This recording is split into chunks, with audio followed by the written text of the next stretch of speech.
തമ്മിലുള്ള ബന്ധമുണ്ടല്ലോ, അത് ഒരു കാരണവശാലും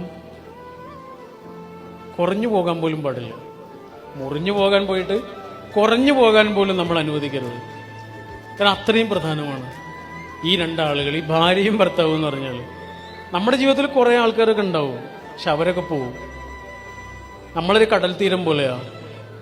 കടൽ തീരത്തിൽ ഒരുപാട് കപ്പലുകളൊക്കെ വരും പോവും, പക്ഷെ കടൽ തീരം ബാക്കിയാവും. ഒരു മരം പോലെയാ, മരത്തിൽ ഒരുപാട് പക്ഷികളൊക്കെ വന്ന് കൂട് വെക്കും. കുറെ ദിവസം കഴിഞ്ഞാൽ കൂട് ഉപേക്ഷിച്ച് പക്ഷികൾ പോകും, മരം ബാക്കിയാവും. ഈ രണ്ടാളതാണ്. ഒരു ക്ലാസ് റൂമിൽ ഉച്ചയ്ക്ക് ശേഷമുള്ള സമയമാണ്.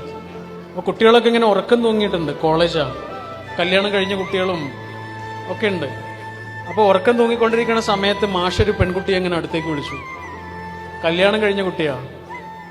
അവളിങ്ങനെ അടുത്തേക്ക് വിളിച്ചിട്ട് അവളോട് പറഞ്ഞു, നിന്റെ ജീവിതത്തിലെ ഏറ്റവും പ്രധാനപ്പെട്ട 20 ആളുകളുടെ പേര് ആ ബോർഡിൽ എഴുതണം എന്ന് പറഞ്ഞു.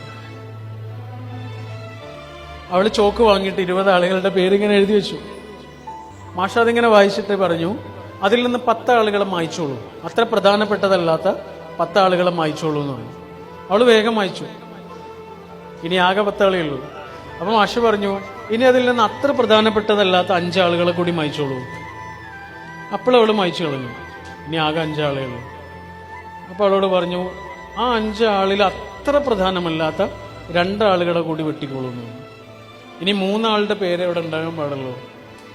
അങ്ങനെ അവൾ കുറച്ച് പ്രയാസപ്പെട്ടിട്ടാണെങ്കിലും 2 ആളുകളുടെ പേര് കൂടി മായ്ച്ചു. ഇനി ആകെ 3 ആളുകളേ ഉള്ളൂ. അതാരൊക്കെ ആകുമെന്ന് നമുക്ക് ആലോചിച്ചാൽ അറിയാലോ. അപ്പം മാഷ അവളോട് പറഞ്ഞു, ഇനി ആ ബോർഡിൽ ഒറ്റ ആളുടെ പേര് ഉണ്ടാകാൻ പാടുള്ളൂ. ഒറ്റ ആളുടെ പേര് ഉണ്ടാകാൻ പാടുള്ളൂ. 2 ആളുടെ പേര് കൂടി മായ്ച്ചു കളയുന്നു. അവൾ കരഞ്ഞുപോയി. ഉറക്കം തൂങ്ങിയിരുന്ന ക്ലാസ് റൂം ഇങ്ങനെ ഉണർന്നിരുന്ന് അവരുടെ കണ്ണും നിറയാൻ നിറക്കെ തുടങ്ങി. ഇവളുടെ കരച്ചിൽ കണ്ടിട്ടേ. അവൾ കരഞ്ഞുകൊണ്ടാണെങ്കിലും മാഷ് പറഞ്ഞതുകൊണ്ട് 2 ആളുടെ പേര് കൂടി മായ്ച്ചു കളഞ്ഞു. ആ ബോർഡിൽ ഒരാളുടെ പേര് മാത്രമേ ഉണ്ടായിരുന്നുള്ളൂ. അതാരാണെന്ന് ചോദിച്ചു. അവൾ പറഞ്ഞു, അതെൻ്റെ ഭർത്താവാണ്. അപ്പൊ മാഷ് ചോദിച്ചു, എന്തുകൊണ്ടാണ് അത്ര പ്രധാനപ്പെട്ടവരായ ആളുകളെന്ന്, നമുക്ക് അത്രയേറെ അറിയുന്ന ആളുകളെ അടക്കം അവിടുന്ന് മായ്ച്ചു കളഞ്ഞത്? അവൾ പറഞ്ഞു, മാഷേ, എല്ലാവരും എനിക്ക് പ്രിയപ്പെട്ടവരനാണ്, പ്രധാനപ്പെട്ടവരുമാണ്. പക്ഷെ എൻ്റെ ജീവിതത്തിൽ ഒരു ദിവസം വരും, അന്നെൻ്റെ കൂടെ ഇപ്പം അറിയുന്നവരൊന്നും ചിലപ്പോൾ ഉണ്ടാവില്ല. ഒരു മരിച്ചുപോയി എന്ന് വരാം. വളരെ പ്രിയപ്പെട്ട മക്കളൊക്കെ ആയിരിക്കും, പക്ഷെ അവരവരുടെ കൂടും തേടി പോവും. എല്ലാവരും പോവും, മാഷെ ഒരാൾ മാത്രമേ ഉണ്ടാവുള്ളൂ. ഇണങ്ങിയും പിണങ്ങിയും ആണെങ്കിലും ആ മനുഷ്യൻ എൻ്റെ കൂടെ ഉണ്ടാവും. ആ മനുഷ്യൻ എൻ്റെ കൂടെ ഉണ്ടാവും.